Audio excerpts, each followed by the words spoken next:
My people, you all need to watch this video. Albert and Cruz Osagi, Obaseki media team before, don't come and come talk about the situation of Edo State. Now, they still refer to many things wey Modi Okpebhelo about on wey Obaseki put for ground, destroy many things wey Obaseki put for ground, and this time around, nothing to show about Senator Monday Okpebhelo regime. Guys, I want make una watch this video. This video now very interesting video. Una go still hear from Obaseki. Guys, take time and watch this video, share the video, and also leave your comment for comment section. How do we save them? Some couple of months ago, when Okpebhelo, for me, I don't refer to him as His Excellency because there's nothing excellent about Okpebhelo. He did not win his election. He was not even rigged. They didn't have the power, the network to rig. They just changed results and announced him. So I just call him the governor of Edo State. I don't address it. There's nothing excellent about Okpebhelo. When he was sworn in, we started with Okpebhelo should work for the people. Okpebhelo should continue the project, the project, everything that he has met. He shouldn't try to destroy and take us 25 years backward. I remember you coming to this platform to always refer them to the transition document that Obaseki gave them, that where Obaseki don't work rich, the contractors that needs to be sorted for project to continue, what we need to do in another 1 year, everything was in that document. But I believe said the way in the dump budget, after he don't present the budget to House of Assembly, once the speaker talks, so he has signed, and they make sure say now once they hand over the document to Piccolo or Sylvester, so that the budget be that they don't sign, oh yeah, carry on. That's the end. The next one, any the money come, hey, give this one, give one 10 million. That's how he is running the state, and he has crashed the state. From there, when we notice that this man not they work with budget, so we don't even know what in the budget because he couldn't pronounce the first year budget. So we don't even know what in the budget, but we just understand say they on the autopilot. Things just they go bad. Then we now started this narrative that Edo is sinking, the state is sinking. We talk, oh hey, they don't hear. Now Edo don't sink. Not be say Edo is sinking again. Edo don't sink. The kidnap victims where they inside bush. Many pass people over the streets today as we speak. Everything Obaseki put in place, erosion control, industrializing the states, education, art and culture, everything where the man put in place. Let's say the man will carry agege cutlass, they slice everything down.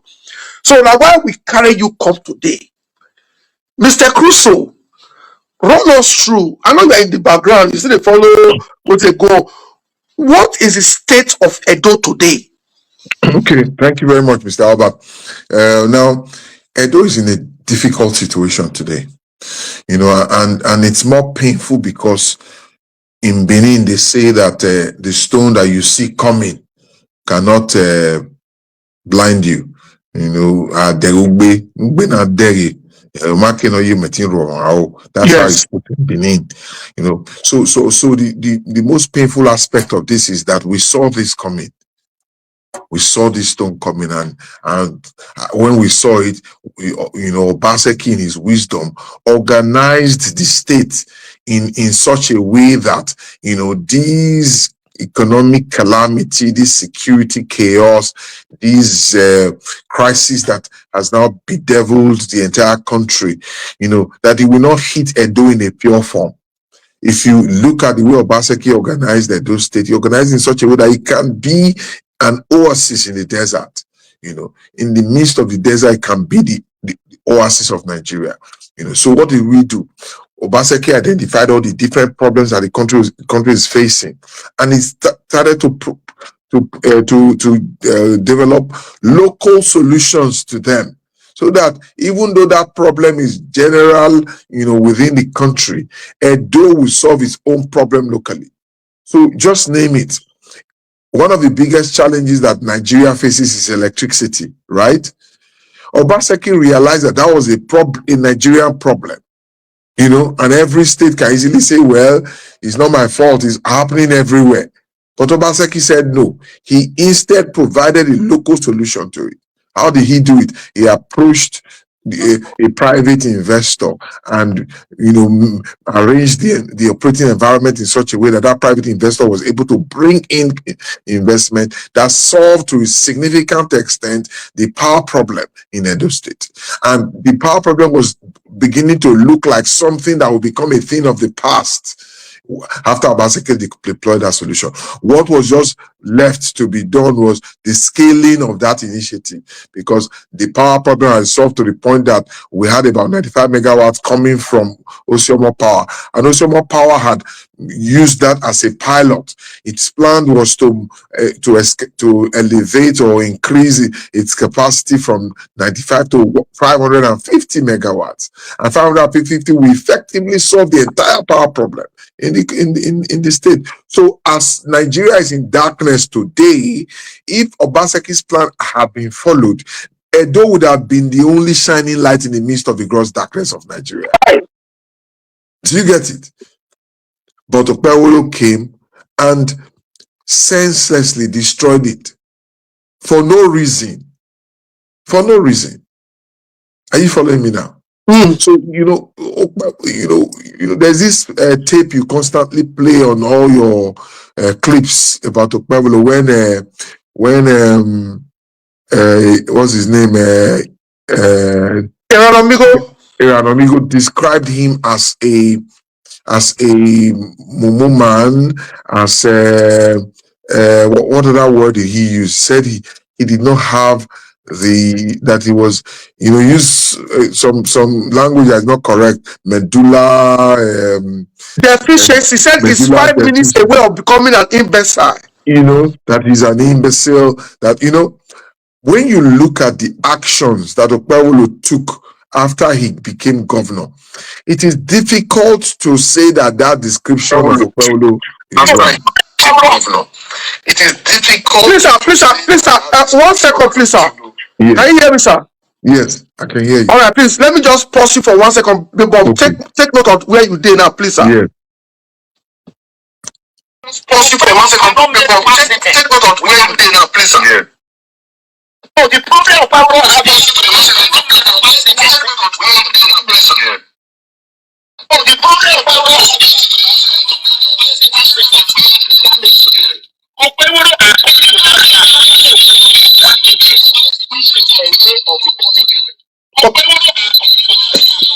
Okay, sir.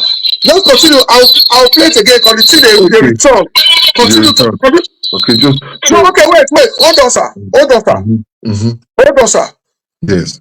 So the problem of Okpebhelo have is that Okpebhelo cannot make one sentence without making a mistake. Okpebhelo, according to that woman, he said Okpebhelo is 1 inches away of becoming an imbecile. I mean, Okpebhelo has what they call a brain malfunctioning, medulla deficiency, a deficit of a proper maturedness of a grown man. Okpebhelo brain is like a 10 years old baby brain. Okpebhelo is a mumu. Okpebhelo have no common sense. See, the Okpebhelo have no common sense. So the problem of Okpebhelo. So that's a description of Okpebhelo. Continue, sir. So yeah, I mean, I seek all the quotes that he made. A lot of it were grammatically wrong, but the essence of the communication was very correct. Now he says that Okpebhelo is like 1 inch away from being an imbecile, that Okpebhelo is a mumu man, that Okpebhelo has no common sense. Okay, now how do you fault this description of Okpebhelo when a man who is governor over Edo State, he is now the governor? It is like you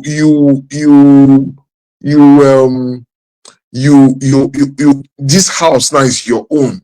You have now taken over the house. It has been sold to you by, assuming, let's just use that, you say, or has been gifted to you, by somebody, or, it is now your possession. Then you take a hammer to the power system of that house. and you use the hammer to destroy it so that the house will now be in darkness. How do you explain that? Because that's exactly what Okpebhelo did. Obaseki had done his 8 years. He had left Edo State. He had moved on to other more important things to him. Even if Okpebhelo does not like Obaseki, does that mean that Okpebhelo should take a hammer to the power system that was giving power to the state to destroy it? Obaseki doesn't even live there anymore, at least at the moment. Obaseki is now a visiting scholar, in Boston University, the college, the School of African Studies in Boston University. That's where he's working now. He's doing research and all of that. It doesn't, so the person who sold the house to you has packed his load, he has left, assuming, let's just use that analogy. But you say no, just because the person was here and is the one that put this generator here. But the generator is now yours. You say, no, I don't want the generator to not that you bought another one, not that you bought another generator. So you just take a hammer to the only existing generator and you crush it. So if somebody who does a thing like this, is he not an imbecile? Yes, he is. Is he not 1 inch away from what do you call, from we say he's 1 inch away from being an imbecile? Yes. His brain is like a 10-year-old baby's brain. Baby brain. You get it? That he has no common sense. So I think it's quite appropriate description of the man when you now look at the things that the man has done. Edo State is your state. You are now the governor of the state. The people of the state are now your responsibility, including Osiomo Power that was invested in by Dr. Gihon, an Edo person who is now your under your jurisdiction as a governor. All you needed to do was to call Dr. Owa, say, oh, Dr. Owa, what is the arrangement for your power, the power plants you own in Edo? You get it? But instead of doing that, you took a sledgehammer, tore it down, and threw the state into darkness. You get it? Yes. So it's difficult to say that description of Okpebhelo is wrong. What about Moa? He shut it down for no reason. For no reason. Just because the Oba of Benin, who is only an iconic leader, he doesn't have responsibilities to the people. The Oba of Benin has no responsibility to Edo people. He's not the one that is charged with responsibility of developing education. He's not charged with development with the responsibility of handling health care for the people. He's not charged with any responsibility. He's just an iconic royal leader. That's all he is. Symbolic royal leader. He makes a claim to an asset that is supposed to serve the people, and then you shut down the asset because of one man. And you throw away all the economic opportunities that asset is supposed to bring to the state. Do you get it? So no person in his right senses behaves like the way Okpebhelo has behaved since he became governor. So I dare say that the man is besides himself. And all of these things Obaseki saw coming. He saw an impending economic crisis in Nigeria. He realized that if the power problem was solved, it means that Edo will continue to produce in the midst of a Nigeria that has declined in productivity. And therefore, once operations within the state continue to happen, the economic sphere continues to move, it means that Edo will outperform Nigeria in economic productivity. And then Edo will stay afloat. He dealt with security problems because he saw a pending crisis. When the people of a country lack the basic amenities, basic, support system, the one natural outcome of that is that insecurity will spiral. It's typical. Obaseki saw that coming. So it's okay. As I'm improving the economy of my state by ensuring that the state continues to produce, I have to also fortify the security, because people who are coming from other places, okay, just imagine if your house in Amagba is the only house that has electricity in the entire Amagba community. So every evening, when there is no light, only your house is lit up. What do you think is going to happen? Is he not going to attract criminals? Yes. People will say, what's in that man get when busy now laying the get light? So Obaseki realized that if Edo becomes the only light shining in Nigeria, then security will be a major challenge. So he fixed security. Command and control center, cameras all over the city, the Edo security network. He organized the local government system to ensure that it was close to the people, and then funneled information into the security, set up a security information system where all security agencies in the state will provide data concerning the area that they cover: NDLEA, customs, immigration, police, NSCDC, military, and that will form a database so the measure, homicide has gone up in the last 1 month, or what is the cost? Well, drug abuse has gone up in the last 6 months. Why is it happening so? You get it? He organized the security system, brought everybody in, local people, security and technology, technology deployment, and then security operatives, deployed all of it and dealt with the security problem. Then delve deeper into the economy of the state, pulled in investors into agriculture. The oil palm plantations were sprawling across the state.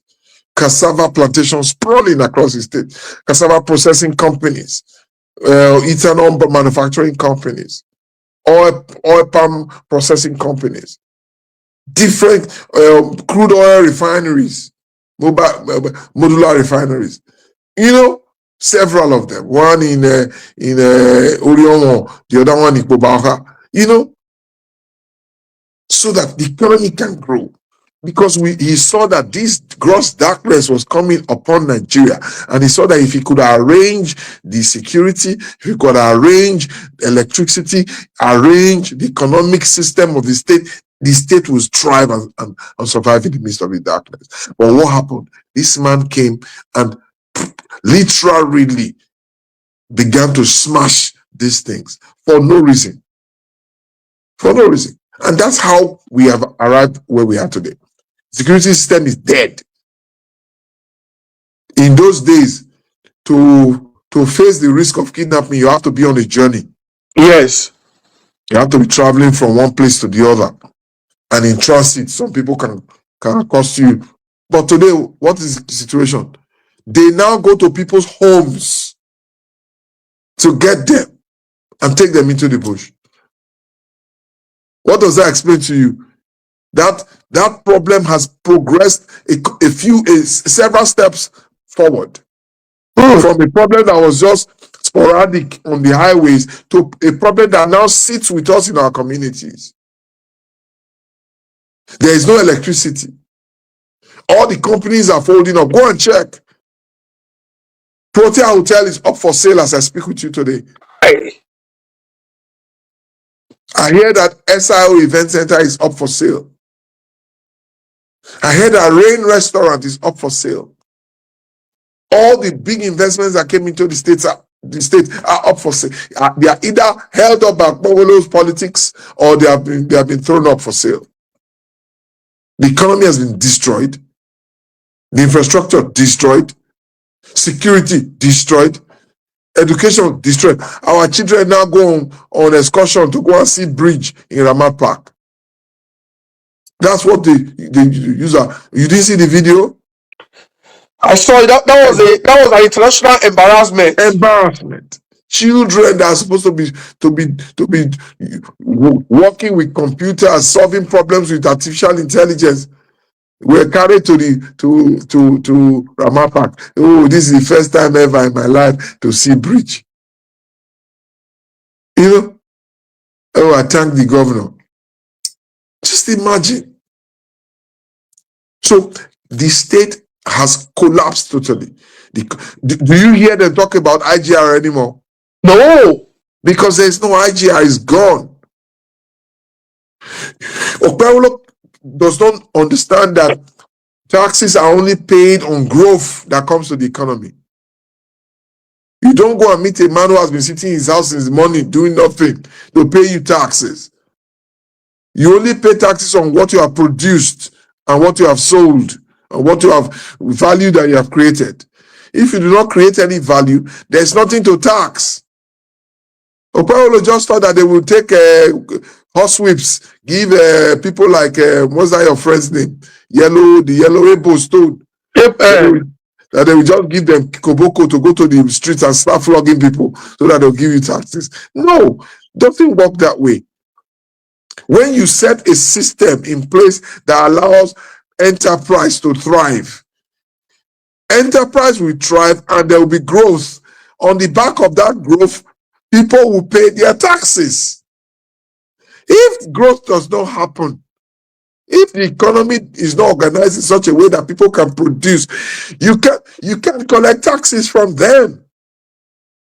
If you go today and use hot sweep to harass them and force them to give you their money, go again tomorrow.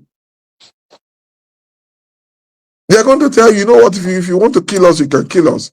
But you see, this money you have come to us for, we don't have it. I have not sold anything since last month. I have not done any business since 3 months. So where do you expect me to pay taxes from? So the IGR is dead. The state is only trying to survive on what now? On the payouts coming from Abuja. The payouts coming from Abuja increased a bit because of the removal of subsidy. But so did political patronage increase in the state. People that have to collect SUVs, bulletproof SUVs, people that have to, people that come to share money from, every month and every week. Do you get it? So at the end of the day, the state has no money to do its projects. Insecurity is rife because the state has by itself destroyed the security system that used to support the state. The economy is gone because the state has by itself destroyed everything. Look at Radisson Hotel. It's not able to start because they've destroyed it. So what is most painful is that even after leaving office, Obaseki came back and warned again. This was about a year ago now. It's getting slightly less than a year ago. And you were the one that organized those meetings, the meet and greet. Obaseki warned that you cannot destroy the fabric of the security of the state and expect to have peace. This is what to do. This is what to do. The local government that you destroyed, you have to reinstate it. Mr. Crusoe, let me break you here because that is the video. That video has been trending for days now, where the former governor called out the current Tinubu governor, INEC governor Okpebhelo, that Okpebhelo is the one that destroyed Edo State security, is the cause of insecurity in Edo State. I want to play the full video of that diaspora engagement in Manchester. That was actually the function where our APC in Nigeria sent hooligans to attack me.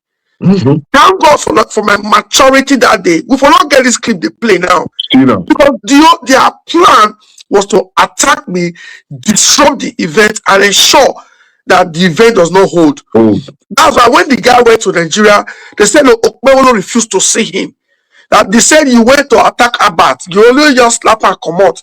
The event still held, and over 100 people Edos, quality Edos, not stranded Edos, gathered. If I had said, I be man like me slap me, make I slap back. If I'm for me free for all, maybe that time the battle axe and the knife when they carry come, they're gonna use them. We're gonna use the child defend ourselves. Blood will come, police will come. They will shot. Police actually wanted to shut down the event.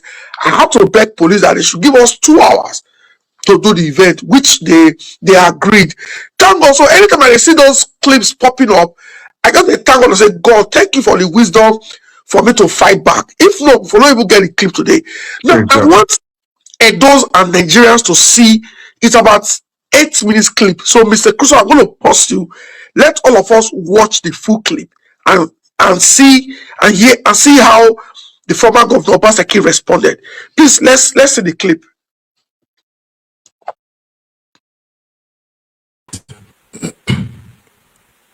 If not for Governor Obaseki, there wouldn't be Governor Okpebhelo today.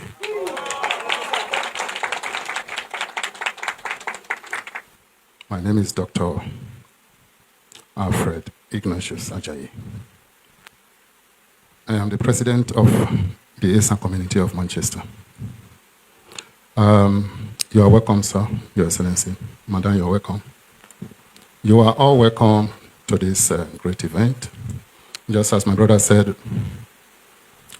this showcases the evidence that we all have a stake in what is going on back home. We are concerned solely with good governance, nothing more, nothing less. Most of us here are political. We neither belong to APC or PDP, but we belong to Edo State. And we all have people back home. We all travel back home occasionally. What is going on today in Edo State cannot be sustained. I am afraid to go to Ewu, where I'm from, because of kidnapping in the suburb. Kidnappings are ongoing continuously all over Edo State. This is our main concern right now. Back in the day, we were thinking of how we are going to help our people back home financially. But now we are concerned about their safety. So His Excellency is here. You are welcome, sir. We bought into your vision. What you have done in Edo State cannot be overemphasized.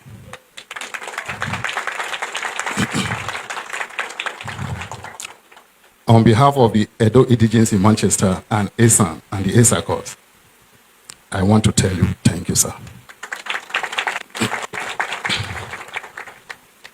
It is good to be principled in life. Our governor is a principled man. Let me just go straight to the point. If not for Governor Obaseki, there wouldn't be Governor Okpebhelo today.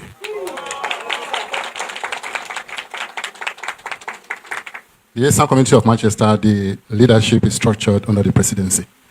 So, Your Excellency, sir, you are welcome once again. I just want to quickly further what the ex-governor said, that a lot actually lies in our hands. In 2020, during the COVID time, I happened to be one of those people he was referring to. We organized on the basis of the good work we saw he did in the first term, and said he must complete a second term. So I have all the evidence here. We have jingles, we have publications in Nigeria, we have billboards. I was one of the speakers on the jingles on the television in Esaland. So what the ex-governor said is correct. We can move a needle from here. I believe also Aswe Ighodalo, who was probably recommended by His Excellency or supported by His Excellency, took an idea from him that the diasporans are a force to reckon with. That was one of the reasons he came to seek the diasporans' support during his own campaign, which also the Eastern Community of Manchester, as well as the Edo Union, had the privilege of hosting. We hosted as well Godwin here in Manchester as well. So we are concerned with the well-being of our people back home, and we want the best hands to be at the till. We want the best hands to be at the corridors of power in Edo State. So what the governor said is correct. Let's do our best. How can we help?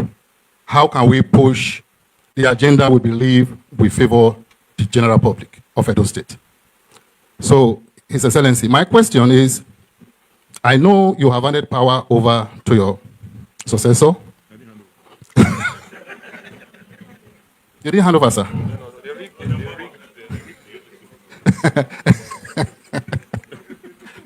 Oh, okay, but yeah. The problem I am seeing, sir, is things security-wise are deteriorating, as you have also as underlined several times in your speech. My question, sir, is this: in view of the overall climate in Edo State, insecurity, cost of living crisis, and what have you, and you are no longer in power, sir, what do you think, other than for the diasporans to be making their voices heard, what do you think, sir, you and your team who worked with you while you were in government can do to make things palatable or at least more bearable to the Edo people, sir? Okay. So please, next. Okay, thank you, Your Excellency. My name is Donald Uyago. Not the Oyago, not the Obaseki. First and foremost, I really want to thank you for, while I was watching your online interview a few days ago, you made a statement. You said you were able to tame the lions and the tigers. However, they are back on the street anyway. In the museum. I know you. I really want to appreciate you for that. You actually made the state very safe for us. This question I want to ask you. How about ask you the same question? You dodged it, but the reason why I want to ask you, we are here today, even after this video may still be available online for people to see, for our children or our great-grandchildren to see. Excuse me. I just want to ask if you'll be able to just clear a little bit. You might decide not to answer anyway, but it's important. We're talking about personality that was ascribed to you. Most of us, we read history, we've watched documentaries about a particular individual that nobody would like to mention that name, even in this part of the world. I've not heard or I've not come across, I've not seen someone named after him. I've seen someone bearing Albert. I've seen someone maybe bearing Adolf, but I've not seen someone called Hitler. I know you said that you didn't watch the video, but that's not true. Maybe you just try to dodge it. I really want to ask, that personality was referred to you. That is tough anyway. And the statement was made in front of foreign dignitaries, amongst who were from Germany, particularly. I don't know if there are some hidden graves for genocide that probably maybe you've committed, and I'm sure you didn't do that, because the person in question did something very worst. Sir, my question is this, sir. Your Excellency, is there a reason for that? Do you have maybe a bit of explanation, the reason? Do you have anything to tell us, the reason why you feel that name or our monarch ascribed that to you? Is there a reason for that? If you'd like to answer. Thank you, sir. We'll take one more. That will respond. I think I'd like to answer that on his behalf. Go ahead. Shall I take it now? Go ahead, yes. Okay. I think it's a piece of mischief to have invoked that name or to have created any such connection. In the first instance, the invasion of Benin in 1897 wasn't perpetrated by the Germans. MOA has been funded by the Germans in the main. That's the truth. The biggest investment, if you like, from the Edo State government, and I've been involved in MOA from its very beginning. In fact, I should have given the closing remarks for this last ceremony, but I couldn't go to Benin, which is probably a good thing with the benefit of hindsight. But the fact of the matter is that what His Excellency's government donated was land. Now everybody's getting emotional about that land. It was a hospital that was decommissioned. That part of the specialist hospital hadn't been used in years. It was no longer appropriate. It was no longer appropriate for its purpose. And in its place, the governor started the Stella Obasanjo Hospital. And 10 primary healthcare centers in Benin. Precisely. You know, some of us worked with the governor on things like this. So we do know a bit about the background story. And for our monarch to be so mischievous as to invoke that sentiment and that name, it's beyond pardon. It's beyond pardon. It's beyond pardon. You know, there are monarchs who bless, and there are monarchs who curse. I leave it to you to decide what we have.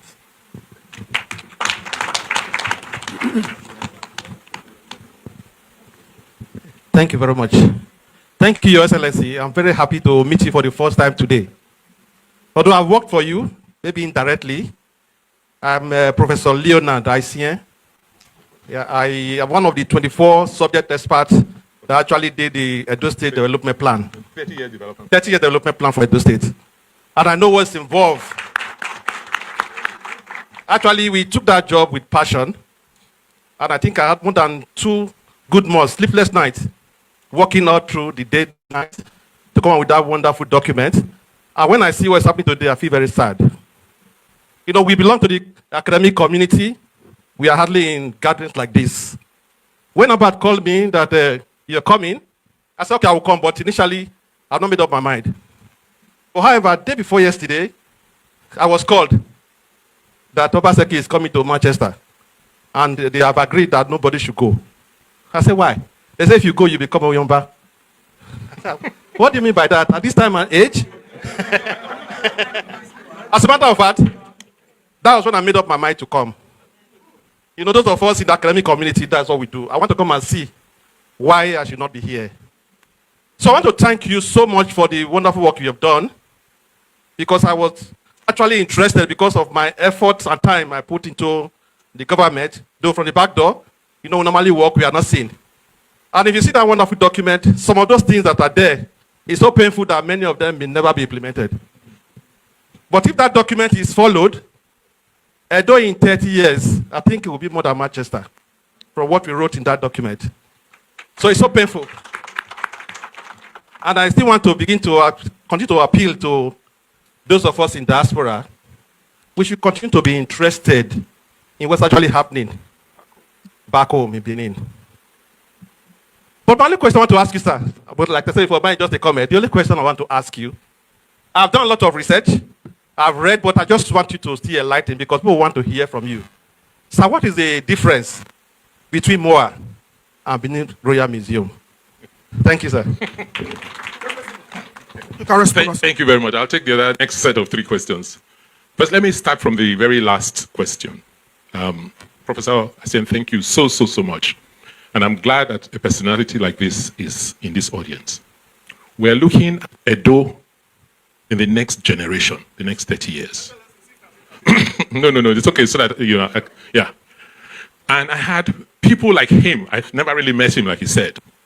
And, you know, many like him, of people who've accomplished in life.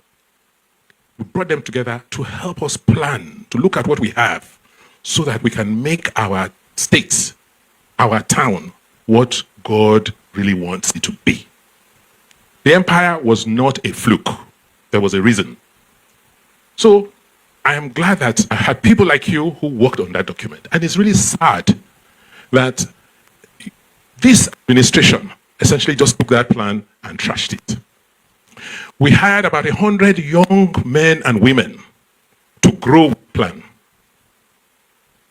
So you are 22, 25 today. We say in 30 years' time, when you are 53, what do you see yourself being? So these children were supposed to grow with the plan. The first thing this administration did was sack all of them. Sack the future.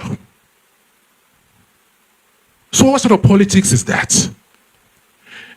To your specific question, that plan also had a plan of the cultural districts.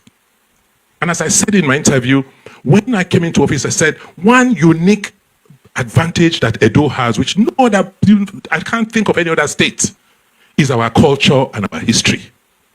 So if we put ourselves in a position where we clean it up and make it attractive, people will come and see this great place. And we started working.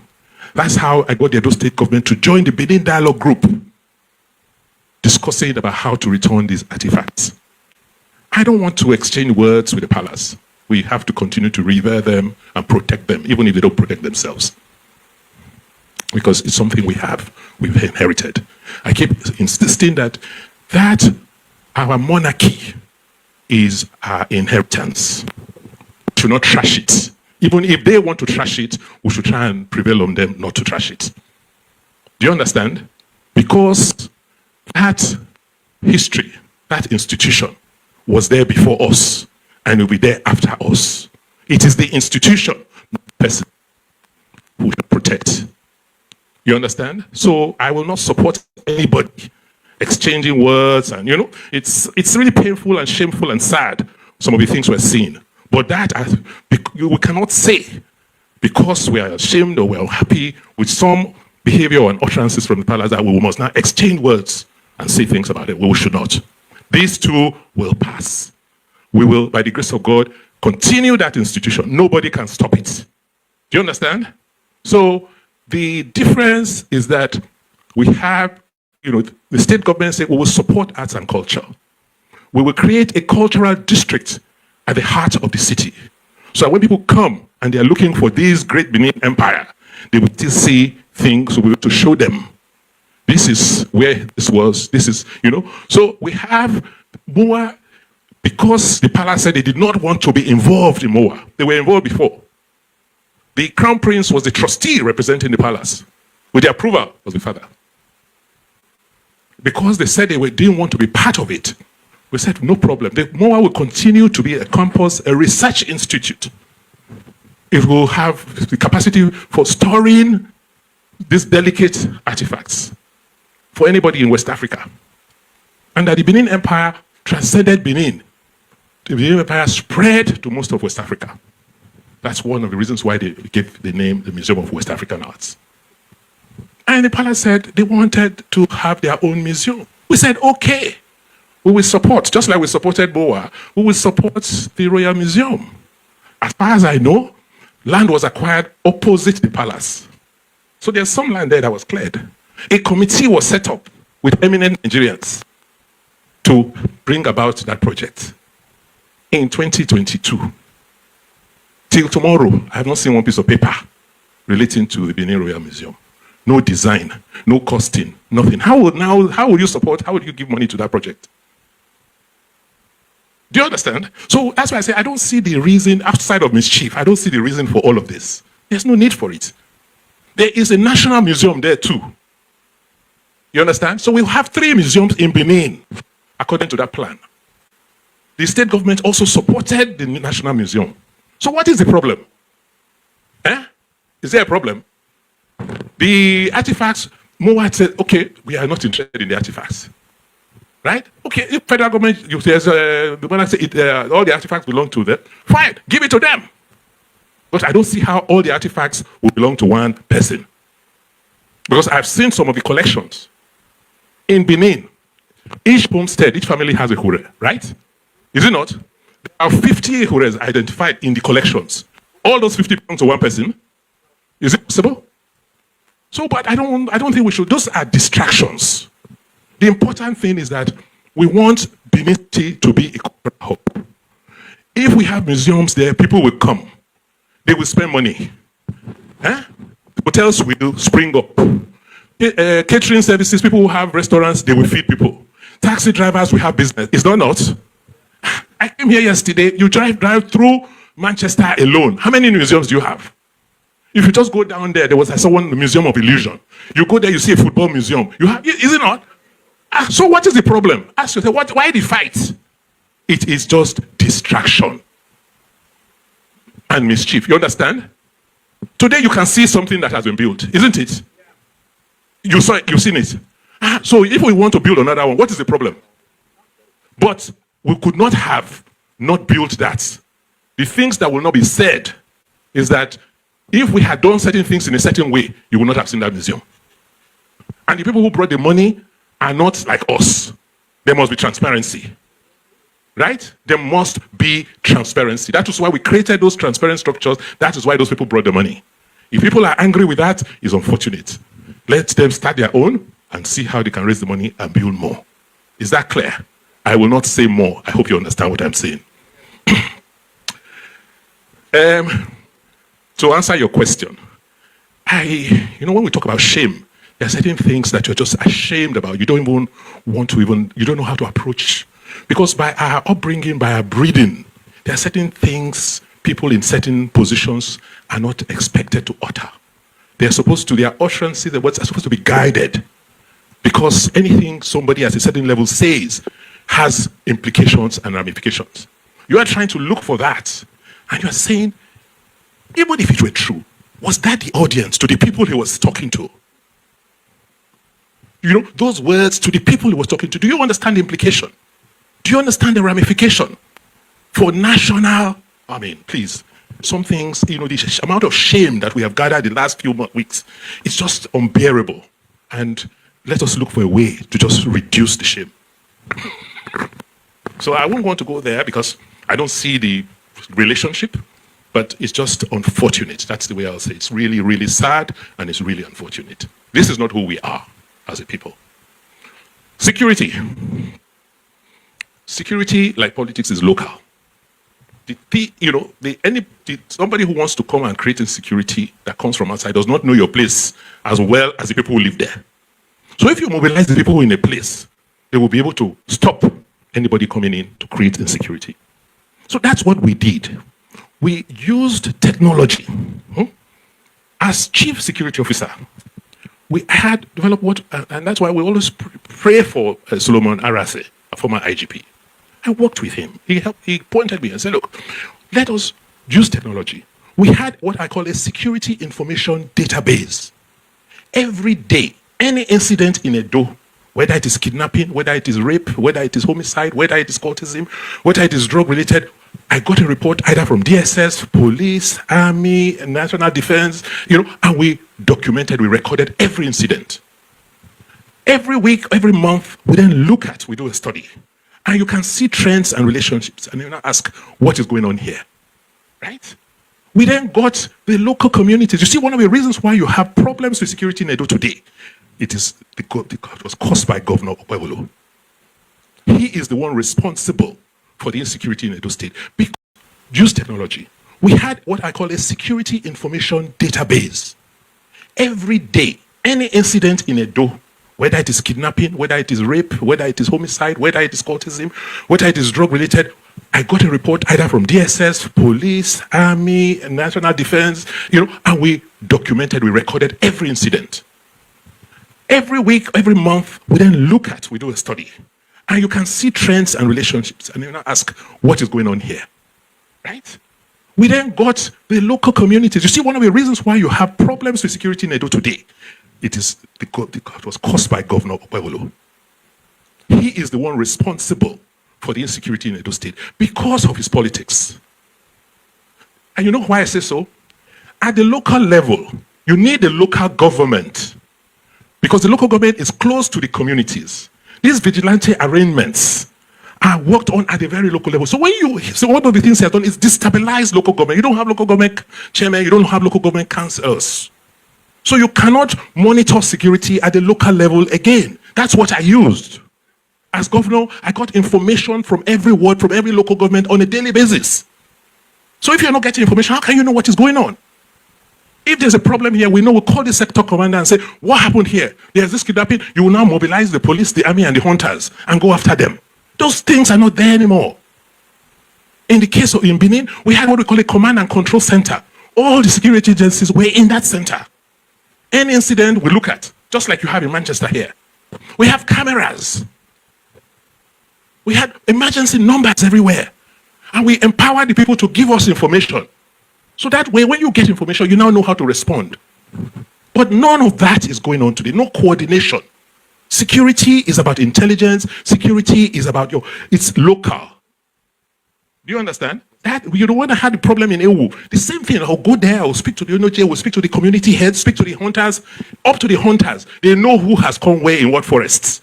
They give you information. You don't have enough. You can't get the army to support the special squad. We had drones. I left almost 5 specialized drones to fly when they kidnaps people at that Godwin rail station. You know how we release them?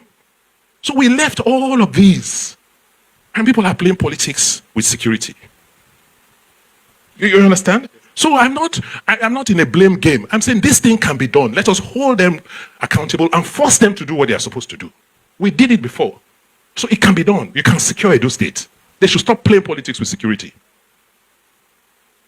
More questions?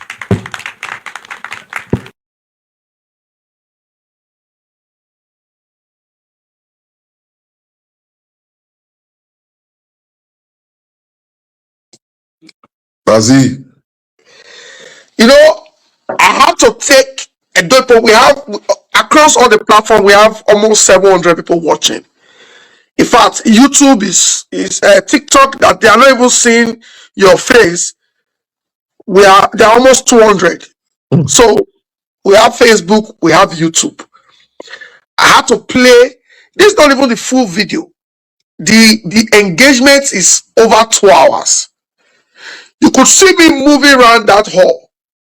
My own was, it gets some alien enemies. When we still sit down for inside that house, okay, once the man just had to talk, we'll just start problem. So at that point, they think Marie walk back. Oh, because we don't already put everything in place. We're not even moving on. Even bullets okay, I'm work back. Full body or move. Because we don't already do what we need to do. So you could feel the engagement. Obaseki did this engagement in about over 10 cities. What be 10? Over 12. Canada, Obaseki engaged in 4 cities in Canada. America, Obaseki was in like 4 cities again in America. That's 8.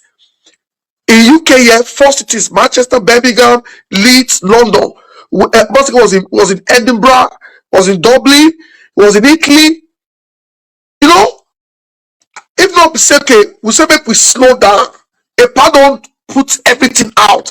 Let's see if the government will work with this engagement, because they followed the tour. In fact, as I'm talking to you now, Okpebhelo is watching you. Everybody in government, as they are watching, they watch us like World Cup. Put out now why they stream for YouTube, put out for TV, everybody for the room go they watch.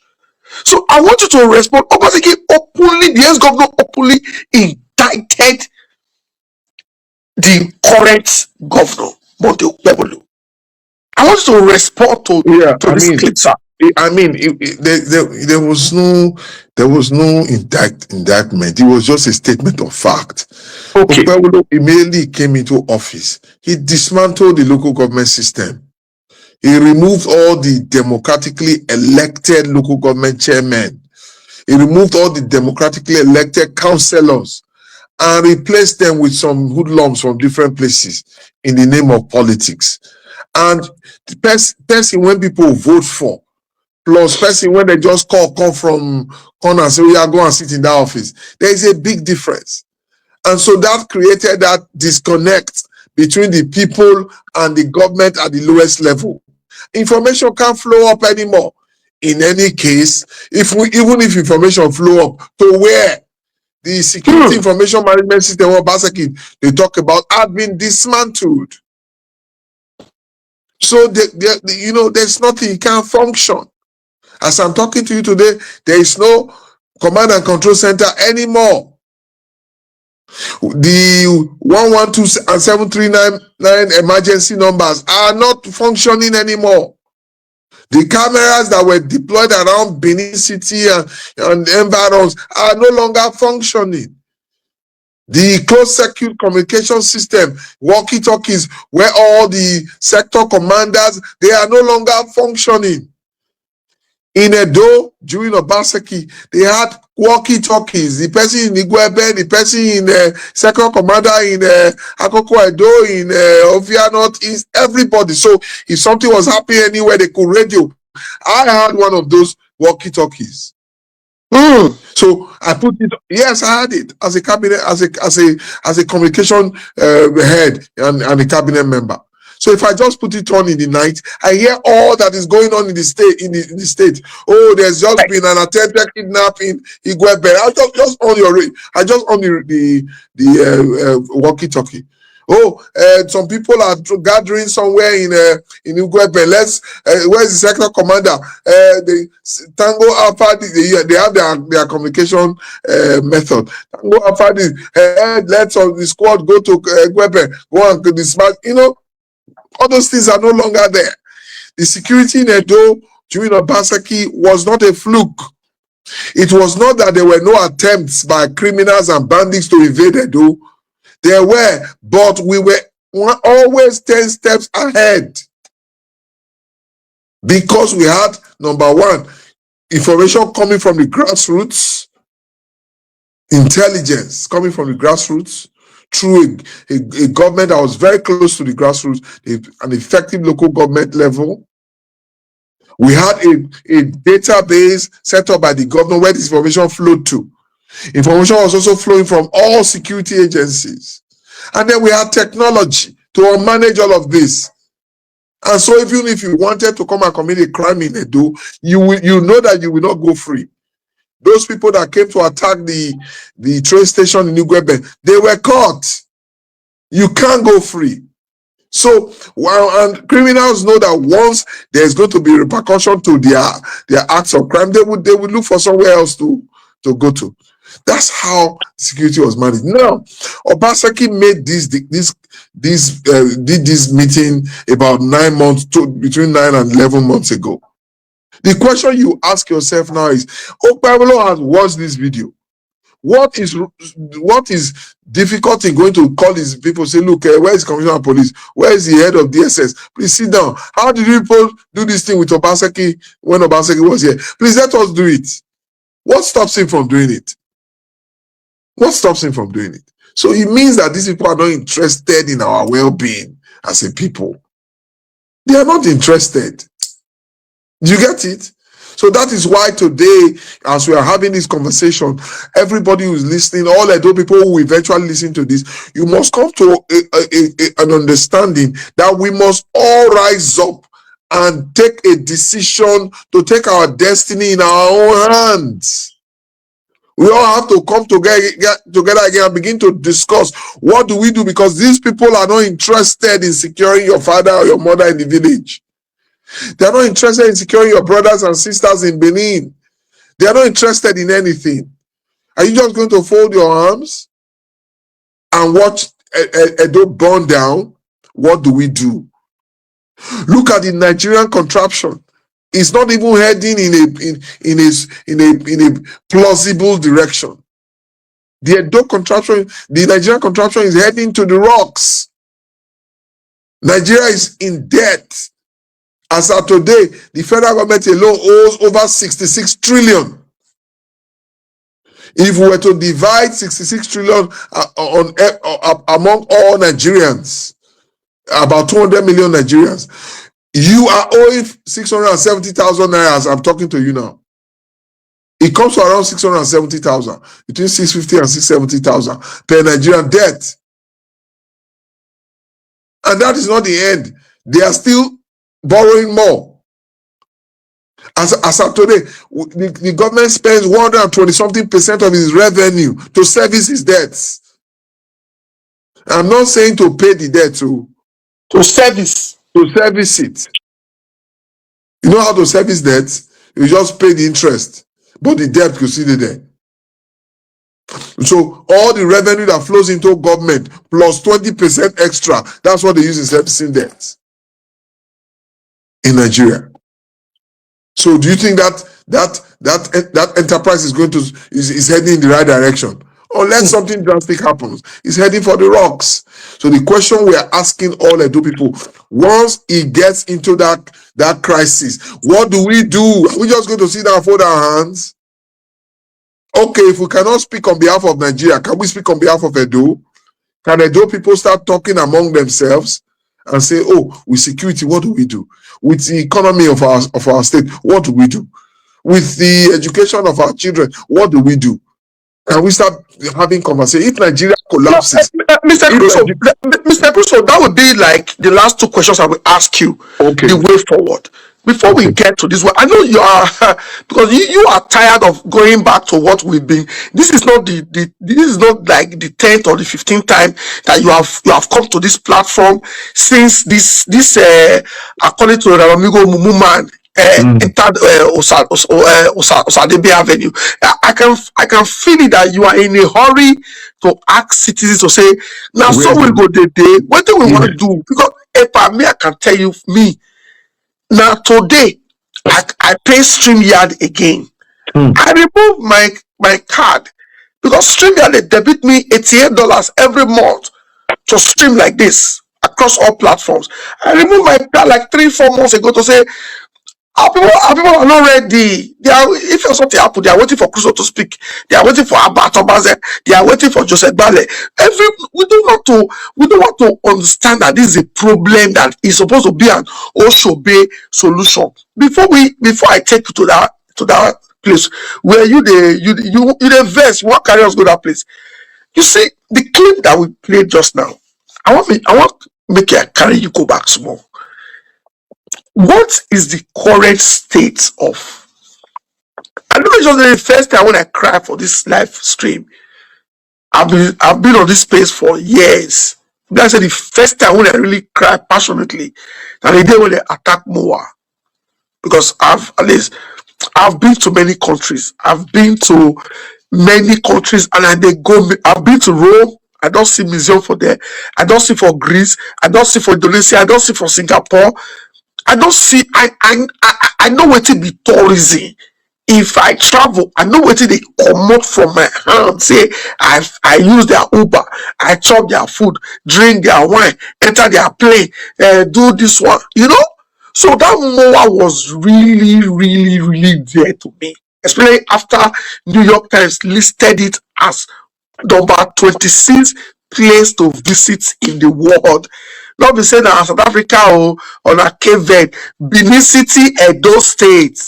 So, what is the current state of Moa?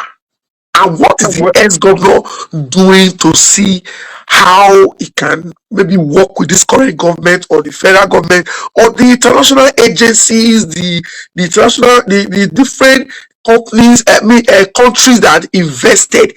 Take us through. Is it that as a local, a passenger enter and say, "No concern me"? Talk to us about Moa before we. Yeah, IPA is not the owner of Moa. We have said that repeatedly. So IPA really not get any direct thing when they do apart from advocacy like this. You know, to say that project, I attracted it to Edo State, and it stands to benefit the entire state, and it stands to take the state to the next level. So let's do everything to protect it. But I believe that the real investors in Moa, the governments of Germany, Switzerland, they are all, you know, in some sort of diplomatic back and forth with the Edo State, with the Nigerian government to save that project. But when you have a daft leading the subnational government, it becomes a problem. You get it? So it is essentially under lock and key. It cannot achieve its potential. It cannot do what it's supposed to do at the moment because we have some people completely brainless who don't understand the value that asset brings to Edo and have decided to sit on top of it. So it's under lock and key. It's stuck. But, you know, like I said, the owners of Moa, the different countries that contributed to it, they are making their diplomatic moves to try to unshackle it. But it is quite shackled at the moment. That's the long and short. That is the calamity of Okpebhelo. You have said repeatedly on this platform that evil reign will beat everybody. The evil reign is beating everybody. Look at Edo State today. People are hungry. Do you not know how many calls you get on a daily basis as somebody who people perceive to be well-to-do? What do people ask you when they call you? Is it enough food? They cannot eat. They can't eat. Edo, just like all other states in Nigeria, you know, is in the abyss. Is riddled with poverty, with starvation, hunger, then insecurity, crimes, crisis, health challenge. Everything is on the ground. People are dying. People are dying. I remember when you were doing your advocacy in on the issues of UBTH. I didn't agree with you 100%. With respect to the because you were complaining at the time that people were dying too much in UBTH. It has nothing to do with Isayamu's wife. Neither does it have anything to do with any doctor. The state is in chaos. The state is in chaos. There is no medication. There is no emergency system. Nothing. And UBTH is like the renderer of last resort, because that's where you have that's where they train all the doctors. So at the end of the day, you must go to UBTH. After you have struggle, you go to UBTH. Most people go there and die because they've not had the 2 tiers of health management that they should have before you get to the tertiary level of healthcare. Because you have as a person in a community, then you must have a primary healthcare provider that covers you, where you check your blood pressure and know what your blood pressure is, where you know where your blood sugar is, where you have all your data and details concerning your health. The people who are managing you at that level. From there to secondary, from there to tertiary. Tertiary is UBTH. So if they flag a problem at the primary healthcare level and they see that problem is bigger than what they can handle, they can now refer you to. But all those first two, they don't exist. So what happens? Some people just collapse and they rush them to UBTH. And at the time the person gets there, there's not much the person can do. I lost my immediate younger brother last year. My immediate younger brother, he was 49. Oh, he has a headache, he had a headache. Oh, yeah. Do you get it? Yes. At that time, UBTH was even on strike. Oh, the doctor called it. There's nothing they can do. There's no primary health care. That my brother was under Edo health insurance program. But the Edo health insurance program had been cancelled. So he couldn't access any health insurance. When he was unconscious in the hospital, they were saying, "Well, give us money before we can start treatment." But if the Edo health insurance was still active, he would have got into the hospital and received treatment immediately he got there. The man who was unconscious, how does he pay? How does he pay? But if they knew that he had insurance, what would have happened? They would have started treating immediately. Even after your own advocacy since last year for the state, the Igbo race still touch your own younger brother. Oh yes. I'm not talking about a distant brother. I'm talking about my own brother, the one that just follows me, the same father, the same mother. No treatment, no hospital. Rush to this one, rush to the other one. UBTH is on strike. No doctor here, no doctor there, no doctor. Before daybreak, he was gone. Are you following me?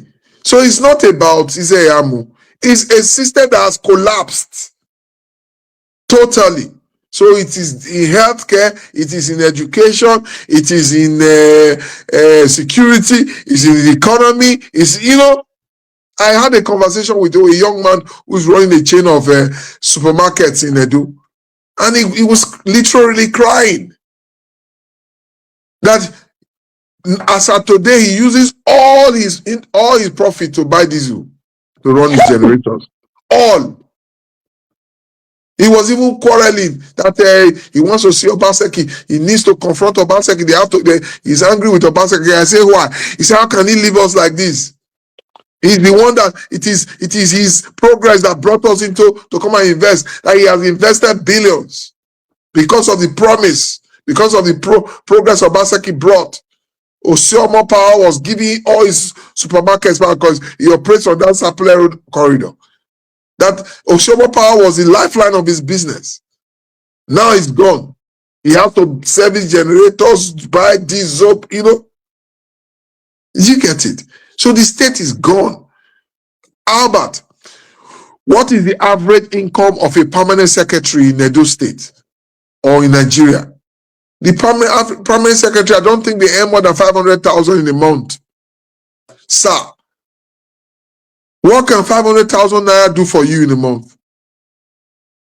If you buy a bag of rice, pay children's school fees, and what would be left for 500,000? Maybe you go market once and you fill your tank, finish. It don't finish. But that is the highest earner in the civil service. They're not that it's not up to 10% of the population of civil service that are permanent secretaries. Maybe like 5%. What about the lower staff? All of them earn less than permanent secretaries. How do they survive? And those are people who have jobs. What about people who don't? I can tell you that in Edo State today, the average salary cannot be more than 200,000 or 150,000. The average salary of workers can't be more than 150,000. What can you do with 150,000 naira in a month today? If such a person who earns 150,000 falls ill, how will he treat himself? Which medication will he be able to buy? So the state is laying on the ground prostrate completely. Do you get it? The economy is dead. The security is dead. Education is dead. Healthcare is dead. Everything is gone. Are you following me? It is just an illusion. They are living an illusion in Nigeria and in Edo State for that matter. Right now. Just an illusion. Everybody just waking up and trying to do what they can. It's so bad that people have to even stay inside the house to avoid being kidnapped. Yes. Do you get it? So it is gone. Sir, the explanation you want me to give is simple. The state is finished. The only people who are surviving in the state, are the people who are close to the treasury, who share the money with the governor once it comes to treasury. Those are the people. The non-mind them, the ego-goes, the people who have some access to the government treasury, the politicians, the Jarrett and Abes, flying private jets with the meager resources. Those are the only people. And count them. You can count all of them in one finger. Sylvester, you call their name from time to time. Piccolo, Delicidosa. Yes. I don't think there are more than 200 in the whole state people who are squandering all the state's resources. Do you get it? That's all. Every other person is in penury and living in fear. Every other person is in penury and living in fear. That is a fact. Anybody who is on this broadcast that wants to dispute it, let them put their dispute in the comment section. Tell me that you don't know people who are dying of starvation and hunger in Edo. Tell me. Put it in the comment section. People are watching from Facebook and the rest, Abi? Yes. Tell them to tell you on the comment section. If you are somebody who is working, tell me that you have not received 2 or 3 phone calls or text messages or emails asking for, brother, we don't feature for our house. Please help us so that we can eat. Or we don't feel, I can't buy my medication. Or I can't go to hospital. If you are a worker and you have not received a text message or 2 from people like that, tell them to put comments. What about diasporans? If you are a diaspora and you don't receive at least 10 requests in a month, then I don't know what I'm saying. Or people saying, oh, they're dying here.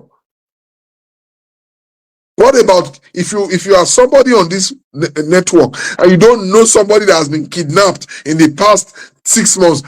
Tell me. So the state is gone. If you are a person on this platform, you have not lost somebody suddenly in the last 1 year. Somebody that just died for no reason.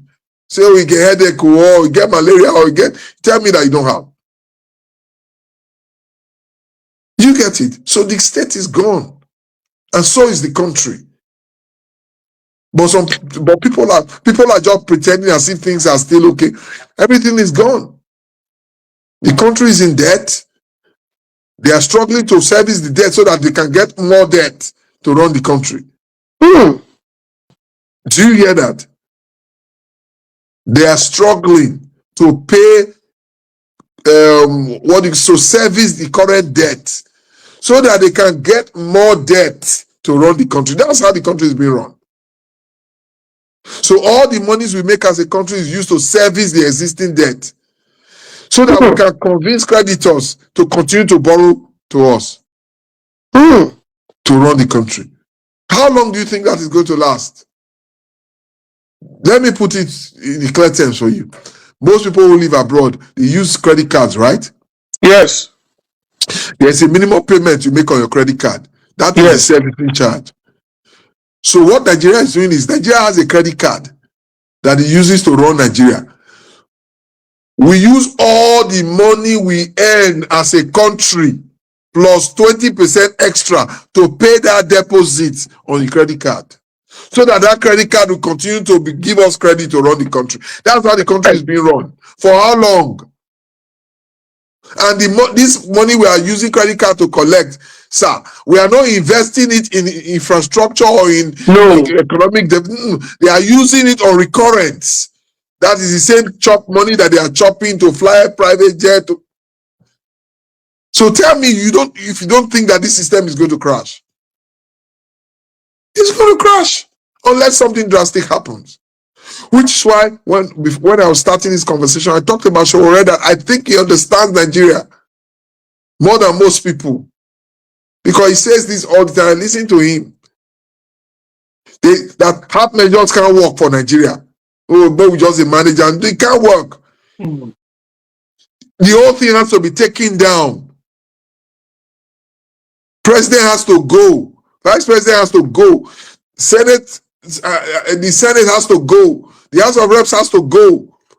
It has to become part-time Senate, part-time House of Reps. Anybody who wants to be president has to be somebody who will be able to work without being paid, without earning anything. It will just be volunteering. If you have not reached that level, don't contest. If you want to run for president of Nigeria, then you must be the kind of person that can work without pay. You have reached that level where you can work without getting paid. You are volunteering all your energy and your time with no benefit. The only benefit is, oh, he's our president. Oh, God bless him. He's helping us. That's the only benefit. To be a minister, you have to be like that too. To be appointed minister, you have to be kind of person that doesn't need to be paid to work. If you have not reached that level, sorry, minister is not for you. To be senator, you have to be somebody who can volunteer your time. The only thing you get is they will pay your transportation to Senate once in every quarter to come and sit and look at bills. And go, you don't get paid. You have your work. Don't you live in England. Your members of parliament, all of them, they have work. Yes. Rishi Sunak, who was the former Prime Minister of the United Kingdom, he works with Goldman Sachs. He's an advisor to Goldman Sachs. And he's a member of parliament. Your local member of parliament in the place where you live in Leeds, go and check. He has a job. He's either a teacher or he's doing something. Nobody goes to politics with nothing to do. That's the Nigeria that can work. You can't. The current Nigeria now cannot pay a politician, cannot support a politician, not to talk of a corrupt politician, a thieving politician. Do you get it? That is the radical situation Nigeria needs. More so, Edo's own is bad because we have somebody sitting there as governor who knows nothing except politics. Okay, Mr. Crusoe, we never see you for a very long time, and I just told you now that I had to resubscribe this StreamYard, and we go appeal to you going forward, because the stage where we want to go now, not be the stage of this talk all day, now the stage of action. You understand? Now why I say I need not be just you, any Edo person that is willing to come to my platform to speak. You want to come express your frustration, what you are going through, your business, your family, the evil rain, they collect your land, your brother died, anything you want to say, that we raise that consciousness, that we wake our sleeping citizens up to say, it never reached my turn. No, you'll be like, say, they line people up. They line people up, they all dey slaughter them one after the other. Una when they back, una make the pass these people. Instead of una to mobilize and say, before you reach my turn, make we attack these people. Una dey wait, make you reach your turn to say, una, God don't really listen to us now. He go really reach your turn. But the we that we waste the day, we choose to mobilize against this nonsense, stupid Okpebhelo. I swear, in why you go the gov, you know go near Benin again. If Okpebhelo knows that anytime he goes to Oba, he passes that Oba market houses, they will stone him for failing Edo, for destroying Edo. You know, pass again. Please, before I take you back to this where we did now, I want to make we still watch. Let's go back to the Manchester engagement. I want me you listen to just 11. You don't long reach the one we do just now. After that, we will come back. Then we watch him. We will come back, sir. Is Osamoyi Nosui Ovorame. I'm the great grandson of Oba Ovorame, related through Uswalele. Your great grandfather, Awu, Nori Obaseki, Nori Yase, never did anything wrong to the Beniria family. I still have my 5 minutes. Someone said last week, he said, Albert, if I don't talk, I'm going to block you. Yes. And I dey fear now. May I not go forget the take. So Albert, if there's in blackmail you, you succumb. It was not by Your Excellency, Domo, and Mrs. Betsy Obaseki Domo. My name is Osamoyi Nosui Ovorame. I'm the great grandson of Oba Ovorame, related through Uswalele. Yes, Your Excellency, I am very, very much happy to be with you. But I've always been with you, but you wouldn't know who's seen. I think this is the second time I'm seeing you. In your first tenure, I was really committed. I was in Benin, and I saw your late uncle, Oyuki Obaseki, and there were some other things that happened. I had to support that. Your great-grandfather, Awu, Nori Obaseki, never did anything wrong to the Beniria family. I happen to have seen my father, seen my uncles, and no. They never told me that there is that rift or Awu did anything wrong. But there is no other avenue. Let me just say it briefly, and I'll ask my questions. Yes, Awu served Obaseki, served Ovorame. It was in my day. I served Eweka, and Eweka gave the daughter, Ebose, as wife to Awu. Do you give your daughter to who is your enemy? That's one. And another thing there is, I want to summarize. You see, the time 1897, there were a lot of things that happened, and I have to thank our ancestors at that time for playing it safe, that Benin was not totally wiped out. And it was under the leadership of Awu Obaseki. But the story is for another day. I don't want to go, but I just want to pinpoint it. 17 years, Awu was there. Peaceful, and everything went on. Now, another thing I want to say there is this. I do not see what you have done wrong about this thing happening. Talking Obaseki, Omadano, he didn't do it. It's just sheer envy. That's why I say it, my own perception, and I stand to be corrected. Another thing there is this, it's just hatred. Because if you had left that your successful business coming to Edo State and to make things right, it's because you love Edo. Because a lot of us are Edo people, when we are comfortable, so we face those things. Because one thing there is this, I have looked at Benin. We just have to know our culture and behavior. The Edo man is courageous, but he doesn't speak. His God is civilized. Another the Benin is this. We love ourselves. But sorry, with your apology. I think the most important thing underlined is that back home, the primitiveness makes them, the first thing there is jealousy. When you are doing something, if you build a house that is one-story building, and you now ask our boy, hey, what boy, may I have a boy? Yes, I don't see, because I know where you took, I want to say it very well, categorically. It's just sheer jealousy, because I know how you transform Edo. But what I want to tell you, sir, you are an encyclopedia of Edo. And what you have to do, please, I want you to write your stewardship. It will make reference to it. People talk about Awolowo. Awolowo never stayed, never ruled for 5 years or 6 years, but his legacy. You're Edo best. And the way, a lot of things, I don't want to count it because I was in Benin. Especially I remember what you did as regards reducing the suffering of those pensioners. That's spectacularly. The old men, people that have served, they will come out to Ring Road and be protesting. It's very painful. And you came, you settled them, you make their money available. No talk of, if people have, there are a lot of things. I want you, sir. We'll make reference to it. I remember I worked in Palm House when I was about 18 years. I know how it was in Ali time. But at the time you came in, Palm House was, I don't know, you see rats in Palm House. But that's, by the way, please. And another thing, you are already a leader. A lot of us are now with you. Because you have given us a light. You've given us a door. You put it on the high pedestal. And it's a reference point.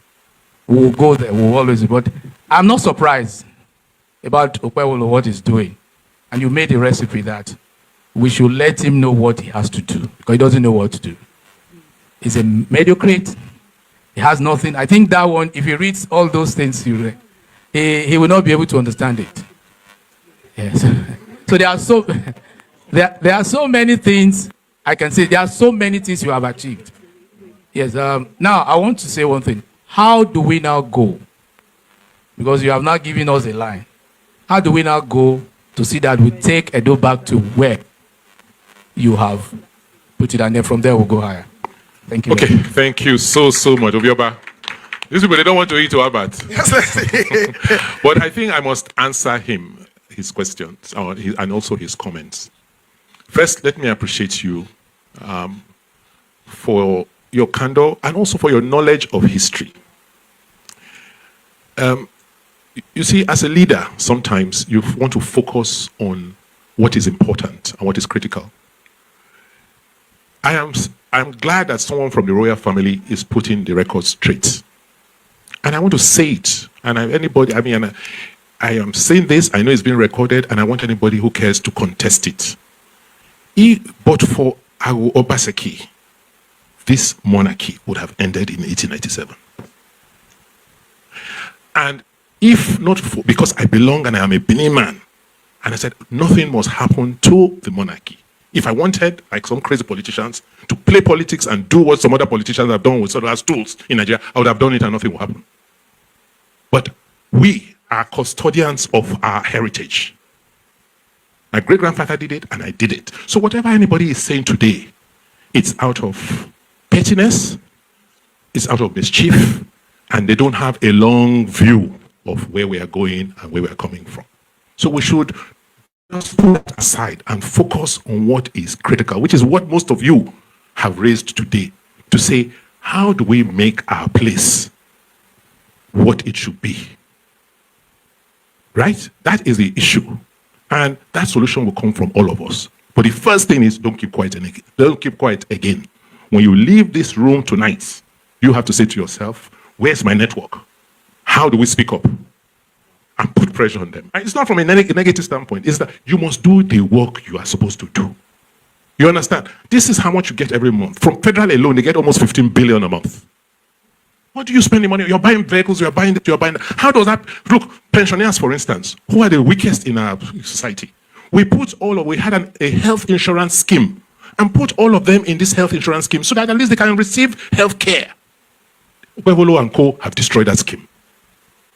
So it's you now that will have to be sending money to those old people to take care of themselves and to buy their medicines.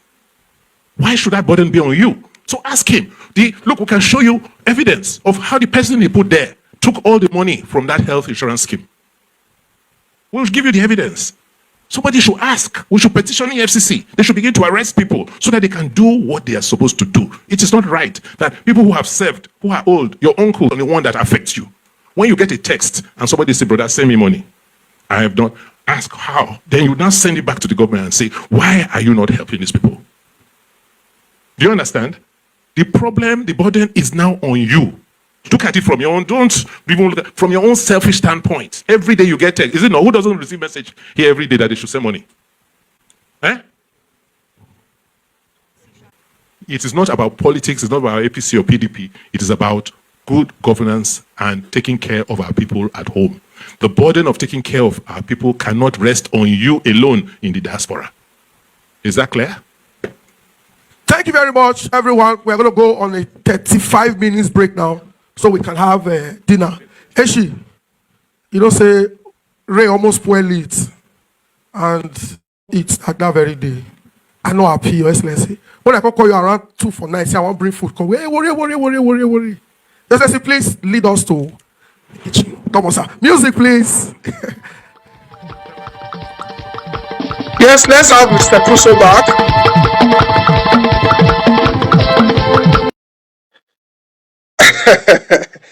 Mr. Crusoe. How about Obaseki? You see? Yes, I'm sure you listen to that clip, and that leads you to my next question. Just like, you were driving us there, just I said, make you wait first. Because I know this clip will take you there. Now, this is what Oga said this last year, November 16. I don't know what we need to do to push Edo people to start demanding accountability from these rogues in Osadebe house. For the first time in the history of Nigeria, a state chairman is living like hush puppy. This is not Lagos. Edo is not Rivers. Edo is not Delta. Edo is not Akwa Ibom. Edo is not Bayelsa. Edo is not that rich state. Under Okpebhelo, Oshomole complained that borrowed like a madman. Look, he just messed up the country. Now, under 8 years of Obaseki, now people understand, say, so you mean Edo can work? You mean Edo can have 2 modular refineries? Edo can have 2 ethanol plants? Edo can generate her power? Edo can have an education system like Edo Best? Edo can have a structure like Edo Jobs? Edo can have ShopRite? Like, people are still like, what is going on? Other states, Lagos State say that they come Edo, they come understudy what they go on for education. Other countries in Africa, they come. So it was under the Obaseki rule. Now we tell us, you mean Edo can work? You mean we can really have these structures in place? Our teachers will they use tab. Obaseki will say teachers go America, go train, then come back. So, but in Edo today, look at Piccolo. Piccolo that was just struggling to run a beer parlor some couple of 2 months ago in Benin. He's not a billionaire buying properties in Abuja, buying properties in Boundary Road. Criminals. Recently, I'm sure there's any time Jared Rebe travels, he flies private jet, not just the cheap one, and the big one he carry. He was in UK with Sylvester to watch football.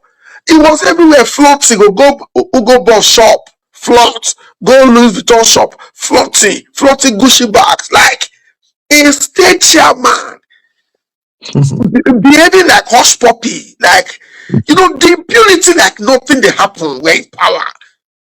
criminals. Before, if you see a robber, we go thief. They break, go they try to dey friendly for the community. Me, they don't say na thief. But under this Okpebhelo, they think we be thief with a thief and go treasure, nothing they happen. Because maybe their papa for Abuja they say still and nothing will happen. So where we dey now, Oga, just like what Oga said, that people should leave the Manchester Hall, go and get their phone, charger, collect your network and start demanding accountability. In Torino, a man walked up to Oga and said he wants to talk. He says, "Sir, how did you do it? When you were governor for 8 years, my parents know they call me for money. They know they call me to say money, rigore. He said, but since you left, he said, when you were in government, I saved. I didn't they come and pass here. What money they go away? Every good man here. But since you left, the pressure that they feel is safe again. Oga also told them, you guys should speak. Stop waiting for Crusoe. Stop waiting for Benefalisibo. Stop waiting for Abba. Stop waiting for Joseph Bale. Everybody should be speaking. So that now lead us to my question, Mr. Crusoe. What is the way forward? The time when Oga talk this thing when we talk for Manchester and London, I don't ever cast it like this. So now very few kidnapping will hear that time. So there's a community in Ovia, Northeast, all those Iyowa Aziz. People don't do that area again. So, sir, what is the way forward? And those are we still have over 600 people watching you. For me, yes, Oga say hold them accountable, but there are some people you just can't hold accountable because they're just criminals. How do you hold Jared Tenebe accountable? Jared Tenebe is a criminal. These are fraudsters. From the history, you get the point. Because we don't need to keep quiet. Everybody know now. These are fraudsters. Who don't know say they be fraudsters? It's only in Nigeria that people will just come and everybody will know say a fraudster, but they will find a way enter government. Literal 419 people. They see them all over. House of Reps. Then is the house and the deputy governor. Not before 419 MD. Who knows? Auditor check in Canada. House of Reps members, these different people who want to run for Senate, they are all fraudsters. We know them. But somehow they just keep quiet. So you can't be demanding for accountability from an armed robber that you have given your treasury to. It's not going to work. What we should be mobilizing and talking about now is how to take them down from power. Period. So are you saying when we have passed the stage of lamenting and demanding for accountability from these hoodlums? It's still going to be part of it. But you have to set a goal for that demand when they make, for that lamenting when they do. There has to be a goal. What is the goal? The goal is to take the power from them. The first option for taking power from them are democratic means. But that should not be the only option. And I repeat, the first option for taking that power from them is democratic means. But because of the kind of criminals we are dealing with, that should not be the only option. People must be ready to physically go and take power from them. By protest, by Do you get it? Yes. So gone are the days when we just only rant on social media, which is why I told you that I understand what somebody is doing. It's not just about ranting on social media. It is part of it. It's important. We should start gathering together. We should start talking, because at the end of the day, before we take the option of going to seize the power physically from them, we have to talk first. Yes. So the first thing is for people to begin to gather. What do we do? Are we just going to be watching these people? They will go and buy bulletproof vehicles and share for themselves. They will go and buy expensive things and give to themselves. Then they will call you. I hear that they set up some social media. I don't know if you saw that video. Yes. That social media group, 50,000 for the people to be attacking critics of the government. Can you think? How can somebody give you 50,000? So go and help him to attack people who are criticizing government so that the government can be good for you. That tells you the extent of the depravity that we must begin. This is the conversation we must now begin to have. Those of you in the diaspora, the leaders of diaspora, because that's where the independent people are. They don't depend on anybody to feed them. They feed themselves. They work hard. In America or in England or in Canada or in Europe, Italy, everywhere, they work hard for their money. Anybody in the diaspora feeds himself, looks after himself, because diaspora is a place where they work extremely hard. If I'm lying, you can correct me. Everybody here works hard. Everybody abroad works hard. So they are independent. So they have their voice. So they must begin to talk. We must begin to rendezvous, come together and say, and the talk should be what way forward? What do we do? Obaseki told these people the things to do. Have they done it now? No. They are not interested in doing it. So what do we, now that is clear to us that they are not interested in doing it, what do we do? How do we change this? Are we just going to keep talking? Okay, let's be talking about to what intent, to what purpose? The purpose should be to stop them in their tracks and take the power from them. Like I said, the first option is democratic. But that should not be the only option. Because criminals don't listen to dialogue. Criminals must be seized and the power taken from them. That is what I think is necessary now. Other people may disagree with me, but disagree with me all you want. If you don't take the power from these criminals, they are going to destroy the country. If you don't take the power from these criminals, they're going to destroy the state. The state will grind down. Simple. You think they're going to continue stealing like this and the state will remain? No. You think they're going to continue buying all these SUVs, all these, flying private jet up and down at the drop of a hat, and then the state will continue to float? It won't float. At some point, it will hook. And who will suffer it? It's you and I. Because people must chop. People must go. People will die in their numbers. Are we going to wait for that to happen? People are already dying in large numbers. Just check. Look around you. Check how people are just falling and dying. Young people, middle-aged people.